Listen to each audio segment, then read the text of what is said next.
Big boss season 8 లో ఈ వారం నాగార్జున గారు వచ్చేసి మణికంఠ అండ్ యష్మికి జరిగిన ఒక క్లాష్ ని ఏ విధంగా సాల్వ్ చేశారో చూసేద్దాం వచ్చేయండి. ముందుగా నాగార్జున గారు వచ్చేసి మణికంఠ దగ్గరకు వచ్చేసి, అయ్యా మణికంఠ, ఈ వారం సంచాలక్గా నా స్టామినా చెక్ చేసుకుంటా నేను కూర్చోను అన్నావు కదా, నిజంగానే చాలా hats off to your gaming spirit Manikanta. అక్కడ నాబిల్ పృథ్వీ ఇద్దరు ఏ విధంగా కష్టపడ్డారో వాళ్ళతో పోటీగా సంచాలక్గా నీకు అవసరం లేనప్పటికీ నువ్వు అక్కడ ఫైట్ చేసావు చూడు, అది నాకు చాలా నచ్చింది. నీ గేమింగ్ స్పిరిట్ రోజు రోజుకి ఇంప్రూవ్ అవుతుందనే చెప్పుకోవాలి అంటూ పొగిడారనమాట. అయ్యా మణికంఠ, యష్మికి నీకు ఏంటి ప్రాబ్లం అని అడుగుతారు. యాక్చువల్లీ దానికి గాను మణికంఠ వచ్చేసి, సార్ లాస్ట్ వీక్ యష్మికి నాకు ఇష్యూ అయినప్పుడు నామినేషన్స్ లో ప్రతి వీక్ నామినేట్ చేస్తా అనింది, దట్స్ ఫైన్, అండ్ అక్కడే నమ్మకం కోల్పోయాను అనేసి దూరం పెట్టేసింది. బట్ అక్కడ నమ్మకం కోల్పోయానని దూరం పెట్టేసింది. ఈ ఇష్యూలో భాగంగా నన్ను బాయ్ కాదు అనింది. సో అందరి ముందు కూడా మణికంఠ అసలు లెక్కే లేదు, మణికంఠ బాయ్ కాదు అనేసి అనింది సార్. ఆ మాట నేను నిజంగానే తీసుకోలేకపోయాను సార్ అని చెప్తాడనమాట. సో దానికి నాగార్జున గారు వచ్చేసి యష్మిని పిలిచి మరీ క్లారిటీ ఇచ్చే ప్రయత్నం అయితే చేస్తారు. అమ్మా యష్మి, నువ్వు ఏ కాంటెక్స్ట్ తో అన్నావు, అసలు నిజంగానే ఇంటెన్షనల్ గా అన్నావా లేదా అనేసి ఈ విధంగా మన నాగార్జున గారు అయితే అడగడం జరిగింది. సార్ నేను యాక్చువల్లీ ఆ ఇంటెన్షన్ తో అనలేదు సార్, ఇక్కడ లెక్కనే లేదు అంటే అసలు కంటెస్టెంట్ గా లెక్కనే లేదు అని చెప్పాను, అంతేగాని తను బాయే కాదు అనేసి అలా మాట్లాడలేదు సార్ అని చెప్తూ ఉంటుందన్నమాట.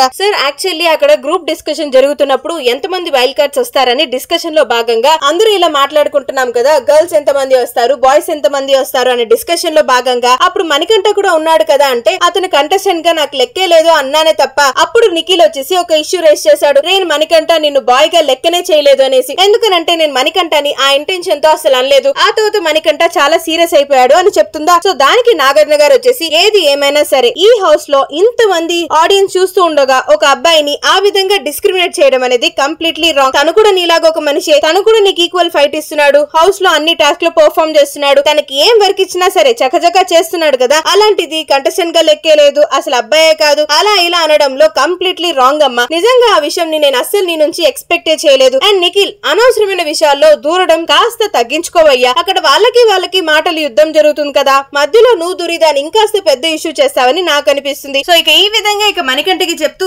అయ్యా మణికంఠ, ఏదైనా ఇష్యూ వస్తే ఊరికే ఎమోషనల్ అయిపోకు, ఫస్ట్ దాని గురించి బాగా ఆలోచించి ఆ తర్వాతనే ఏదైనా చెయ్యి. ఊరికే ఎమోషనల్ అయిపోవడం వల్ల నీకే నష్టం, నీ గేమ్ మీద అవుట్ ఫోకస్ అయిపోతావు. సో అందుకనే చెప్తున్నా, you are doing best Manikanta. ఆ ఒక్క ఎమోషనల్ కార్నర్ అనేది పక్కన పెట్టేస్తే గేమ్స్ లో ఇంకా యాక్టివ్ గా ఉంటావు, చూసుకో అన్నట్టుగా మణికంఠకి చాలా చక్కని పాయింట్స్ చెప్పడమే కాకుండా యష్మికి తనకి ఉన్న క్లాష్ ని కూడా క్లియర్ చేసే ప్రయత్నం చేశారు మన నాగార్జున గారు. మరి మణికంఠ ఇంకా సింపతి గేమ్ ఆడుతున్నాడు అంటారా? మీ ఒపీనియన్ ని కామెంట్ బాక్స్ లో కామెంట్ అయితే చేసేయండి.